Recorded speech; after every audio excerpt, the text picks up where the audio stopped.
হাত উঁচিয়ে বলছে গুলি কর, আমাকে গুলি কর, আর গুলি করে দিল। প্রধানমন্ত্রীর এই বক্তব্য প্রত্যাহারের দাবি জানাই আমরা সবাই। যতদিন না পর্যন্ত আমাদের এক দফা এক দাবি পালন না হচ্ছে এবং প্রধানমন্ত্রী তার বক্তব্যের জন্য ক্ষমা প্রার্থনা না করছে, এই আন্দোলন চলবে। প্রধানমন্ত্রী আগামীতে আমার সন্তান কি করবে? আমার সন্তানের তো প্রাপ্য আছে, মেধাবী যখন হবে তখন আমার সন্তানের একটা সরকারি চাকরিজীবী আশা থাকে। বা আমি যে রিক্সা চালায়া আমার সন্তানক এত কষ্ট করে মানুষ করে মেধাবী ছাত্র বানায়া যদি তার চাকরি না হয়, সেও যদি রিক্সা চালায়, তাহলে এই শিক্ষার কোনো প্রয়োজন নেই আমাদের দেশে।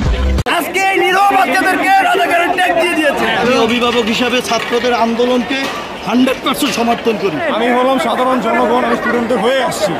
দেশের যে অবস্থা, আমাদের না বেরোলে হবে না। আমার মতো সকল অভিভাবকগণ এই বাচ্চাদের মুখের দিকে তাকায়া রাজপথে নেমে আসে। দেশে এটা কি শুরু হলো ভাই? প্রিয় দর্শক শ্রোতা, ভিডিও শুরুতেই কয়েকটি ভিডিও ফুটেজের অংশ বিশেষ আপনারা দেখেছেন। দেশের অবস্থা এখন ভাই ভালো না।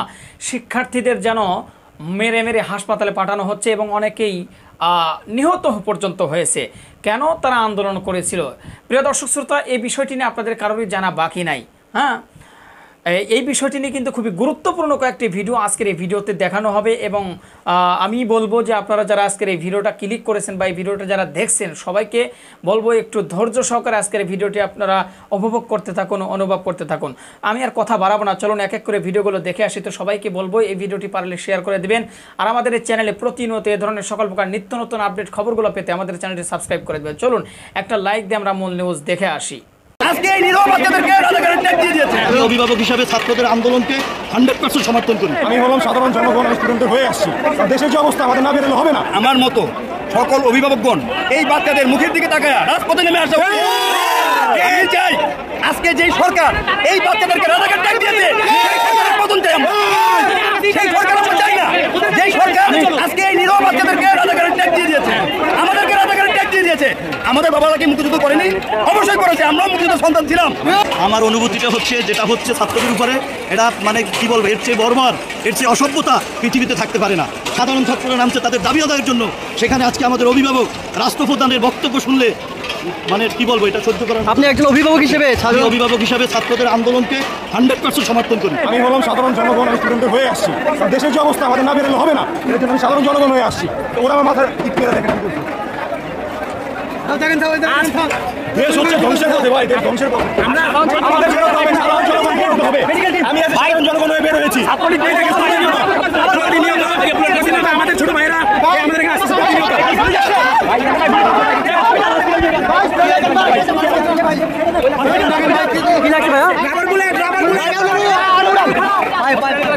আজকে যেই সরকার এই বাচ্চাদেরকে রাজাকার ট্যাগ দিয়েছে, সেই সরকারের পতন চাই আমরা।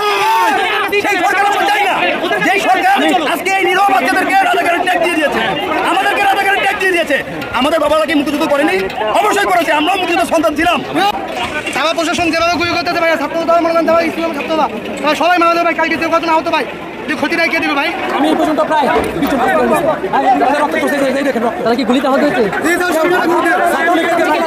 আমি হলাম সাধারণ জনগণ, আমি স্টুডেন্টদের হয়ে আসছি। দেশের যে অবস্থা, আমাদের না বেরোলে হবে না। এর জন্য আমি সাধারণ জনগণ হয়ে আসছি। ওরা আমার মাথায় দিক মেরে দেখেন। দেশ হচ্ছে ধ্বংসের পথে ভাই, দেশ ধ্বংসের পথে। হাত উঁচিয়ে বলছে গুলি কর, আমাকে গুলি কর, আর গুলি করে দিল। ওরা কি মানুষ হবে না? সমগ্র বাংলাদেশের শিক্ষার্থীরা দাবি নিয়ে নেমেছে। শিক্ষার্থীদের তো কোনো দোষ নেই, ওরা মানুষ নয়, ওরা পশু। একজন ছাত্র হাত তুলে বলছে আমাকে গুলি কর, আর ও গুলি করে দিয়েছে। ওর জীবনের মূল্য নেই। আবু সাইদ, আজ ওদের নির্দয়ে, ওদের নিষ্ঠুরতা আজকের বাংলাদেশের সকল নিষ্ঠুরতাকে পার করে দিয়েছে। কৃষক, শ্রমিক, জনতা, হিন্দু, মুসলিম, বৌদ্ধ, খ্রিস্টান, যে যে প্রান্তে আছেন সবাই মিলে ইস্পাত দৃঢ় শক্তি অর্জন করে ফ্যাসিবাদের পতন নিশ্চিত করুন। একটি নির্মমতার, নিষ্ঠুরতার দিন দেখলো বাংলাদেশ। আজকে যখন কোটা সংস্কার আন্দোলনে ছাত্ররা ঝাঁপিয়ে পড়েছে তাদের আন্দোলন সংগ্রামকে সফল করতে, তখন আওয়ামী লীগের সাধারণ সম্পাদক ওবায়দুল কাদেরের নেতৃত্বে আজকে তার নির্দেশনায় আজকের দিনটিতেই 5 জন মানুষ শাহাদাত বরণ করেছে। এখন পর্যন্ত 5 জন মানুষ মৃত্যুবরণ করেছে। 2 জন রংপুরে করেছে, 2 জন চট্টগ্রামে করেছে, 1 জন ঢাকাতে করেছে। এই 5 জন মানুষকে সরাসরি নির্দেশ দিয়েছে ওবায়দুল কাদের। আপনারা দেখেন, আজকে সকালে তিনি বলছেন যে যথাসময়ে অ্যাকশন নেওয়া হবে।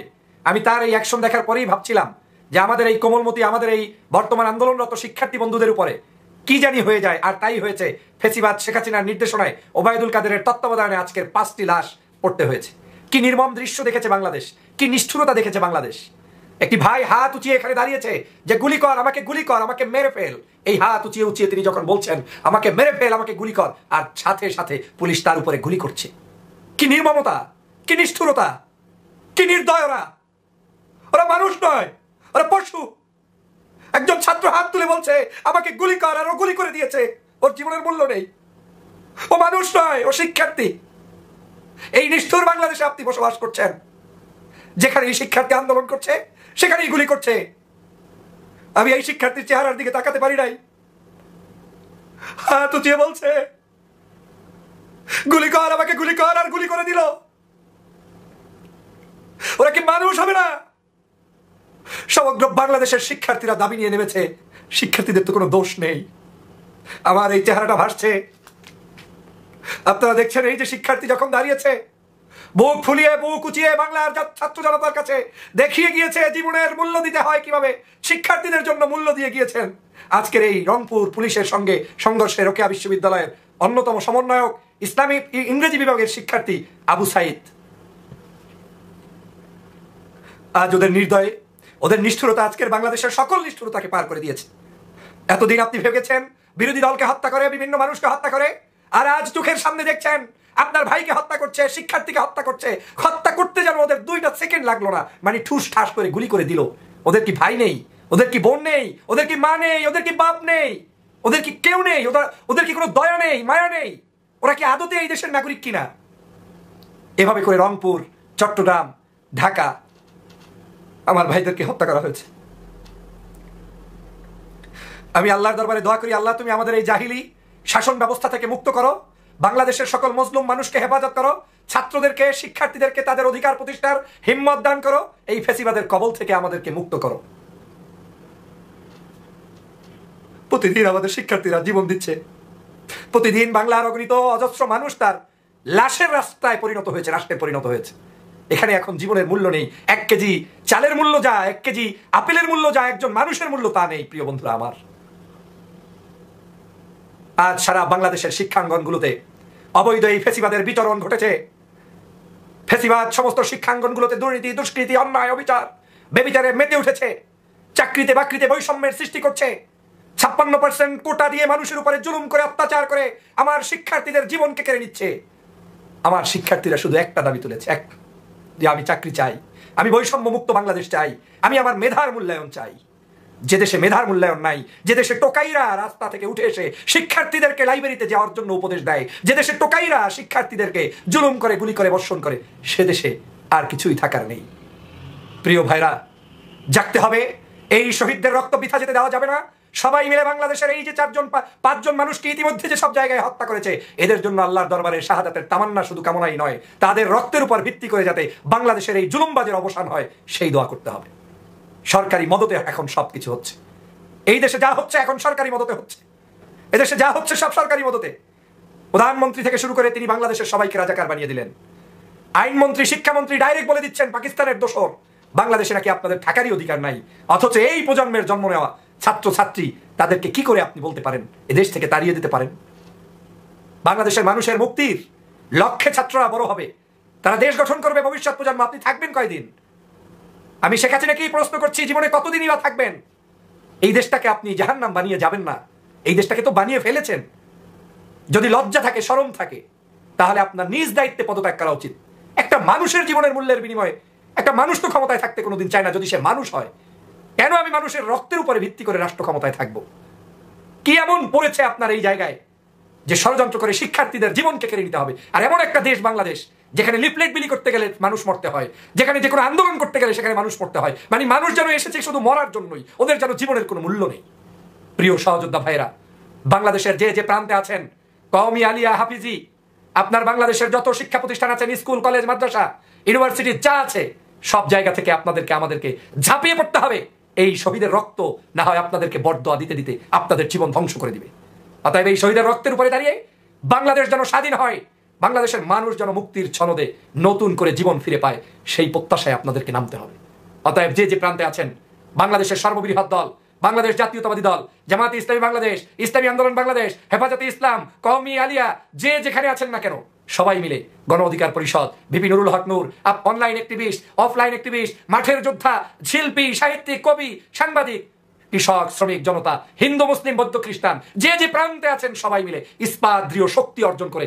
তার মানে কি মুক্তিযোদ্ধার সন্তান নাতিপুতিরা কেউ মেধাবী না, যত রাজাকারের বাচ্চারা নাতিপুতি হলো মেধাবী, তাই না? মুক্তিযোদ্ধাদের নাতিপুতিরাও পাবে না, তাহলে কি রাজাকারের নাতিপুতিরা পাবে? প্রধানমন্ত্রীর এই বক্তব্য প্রত্যাহারের দাবি জানাই আমরা সবাই। যতদিন না পর্যন্ত আমাদের এক দফা এক দাবি পালন না হচ্ছে এবং প্রধানমন্ত্রী তার বক্তব্যের জন্য ক্ষমা প্রার্থনা না করছে, এই আন্দোলন চলবে। প্রধানমন্ত্রী ঠিক কি উদ্দেশ্যে এই কথা বলেছে আমরা জানি না, কিন্তু আমরা যারা বর্তমানে ইউনিভার্সিটির স্টুডেন্ট, আমাদের যে শিক্ষা জীবনটা বেশিরভাগ কেটেছে কিন্তু এই সরকারের আমলে। আর এই সরকার, আমাদের বেশিরভাগ শিক্ষা জীবন কেটেছে এই সরকারের আমলে। আর এই সরকার সবসময় আমাদেরকে মুক্তিযুদ্ধের আদর্শের কথা বলেছে, মুক্তিযুদ্ধের চেতনার কথা বলেছে। বাংলাদেশে বর্তমান সব শিক্ষার্থী মুক্তিযুদ্ধের আদর্শের কথা শুনে শুনে বড় হয়েছে। রাজাকার শব্দটাকে তারা প্রচন্ড ঘৃণা করে, যেটা আমরা কিন্তু গণজাগরণ মঞ্চের সময় দেখেছি।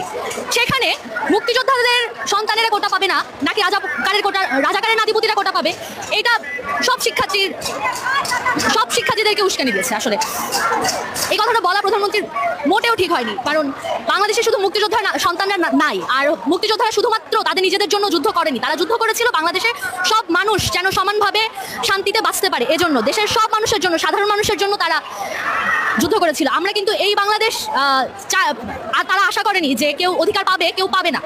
তারা যেই সিদ্ধান্তই নেক, সাধারণ শিক্ষার্থীরা, আপনারা মানে এখন এই মুহূর্তে দেখতে পাচ্ছেন কি পরিমাণ শিক্ষার্থী এই জায়গায় অবস্থান নিয়েছে, এবং এরা কোনো রকম দল, কোনো রকম রাজনৈতিক কর্মকাণ্ডের সাথে যুক্ত না।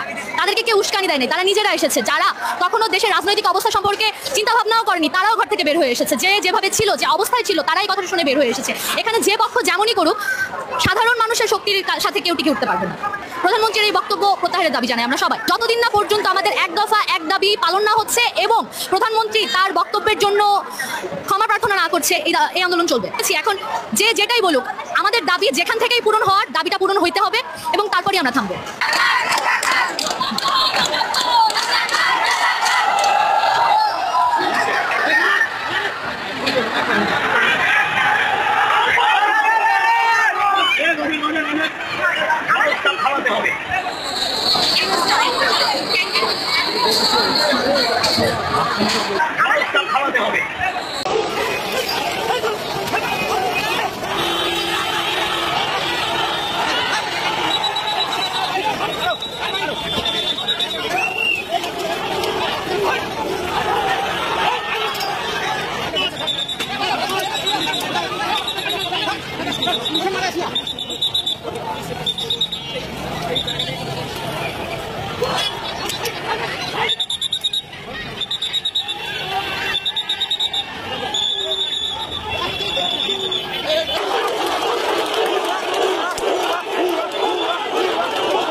প্রিয় দর্শক শ্রোতা, সবগুলো ভিডিও আপনারা দেখলেন।